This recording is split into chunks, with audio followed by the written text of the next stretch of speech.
ನನ್ನ best ಫ್ರೆಂಡ್ನ boyfriend ಪ್ರಕಾರ ದುಃಖ ಪಡುವುದು ಎಂಬುದು ಕೇವಲ ಹೆಣ್ಣು ಮಕ್ಕಳ ನಾಟಕ.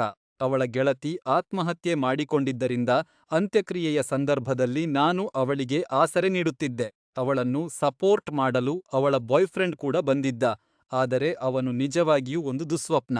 ನಾವು ಡಿನ್ನರ್ ಮಾಡುವಾಗ ಹುಡುಗಿಯರು ಅನುಭವಿಸುತ್ತಿರುವ ಎಲ್ಲಾ ಭಾವನೆಗಳು ಕೇವಲ ಹೆಣ್ಣುಮಕ್ಕಳ ನಾಟಕ ಮತ್ತು ಅವರು ಈ ವಿಷಯವನ್ನು ಬಿಟ್ಟು ಮುಂದೆ ಹೋಗಬೇಕು ಎಂದು ಅವನು ಹೇಳಿದ. ನಂತರ ನನ್ನ ಬೆಸ್ಟ್ ಫ್ರೆಂಡ್ ಬಾಲ್ಕನಿಯಲ್ಲಿ ನಿಂತು ತನ್ನ ನೋವನ್ನು ವ್ಯಕ್ತಪಡಿಸುತ್ತಿದ್ದಾಗ ಅವನು ಅವಳಿಗೆ ಬಾಯಿ ಮುಚ್ಚು ಎಂದು ಕಿರುಚಿದ. ಹಾಗೆ ಮಾಡಬೇಡ ಎಂದು ಅವಳು ಕೇಳಿದಾಗ ತನಗೆ ಇಷ್ಟ ಬಂದ ಹಾಗೆ ಮಾತನಾಡುತ್ತೇನೆ ಎಂದು ಅವನು ಹೇಳಿದ. ನಾನು ತಕ್ಷಣ ಮಧ್ಯಪ್ರವೇಶಿಸಿದೆ. ನಾನು ಅವನಿಗೆ ಹೇಳಿದೆ, ನನ್ನ ಮನೆಯಲ್ಲಿ ಹೀಗೆ ನಡೆಯಲ್ಲ. ನೀನು ಅವಳ ಜೊತೆ ಗೌರವದಿಂದ ಮಾತನಾಡಬೇಕು, ಇಲ್ಲದಿದ್ದರೆ ಮೌನವಾಗಿರು. ಅವನಿಗೆ ಕಿಂಚಿತ್ತೂ ಪರವಾಯಿರಲಿಲ್ಲ.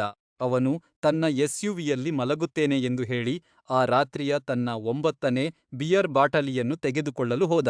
ನನ್ನ ಗೆಳತಿ ಇದನ್ನು ನುಂಗಿಕೊಳ್ಳಲು ಪ್ರಯತ್ನಿಸಿದಳು, ಆದರೆ ನಾನು ಇದನ್ನು ನಿರ್ಲಕ್ಷಿಸಲು ಸಾಧ್ಯವಿಲ್ಲ. ಅಂತ್ಯಕ್ರಿಯೆ ಮುಗಿಯುವವರೆಗೆ ಕಾಯಿರುವುದಾಗಿ ನಾನು ನಿರ್ಧರಿಸಿದ್ದೇನೆ. ಅವಳು ಮನೆಗೆ ಹೋದ ನಂತರ ಅವನು ಇಷ್ಟು ಅಗೌರವದಿಂದ ನಡೆದುಕೊಂಡವರೆಲ್ಲರಿಗೂ ನನ್ನ ಮನೆಗೆ ಪ್ರವೇಶವಿಲ್ಲ ಎಂದು ನಾನು ಅವಳಿಗೆ ತಿಳಿಸುತ್ತೇನೆ. ಹೀಗೆ ಕಾಯುತ್ತಿರುವುದು ತಪ್ಪಾ?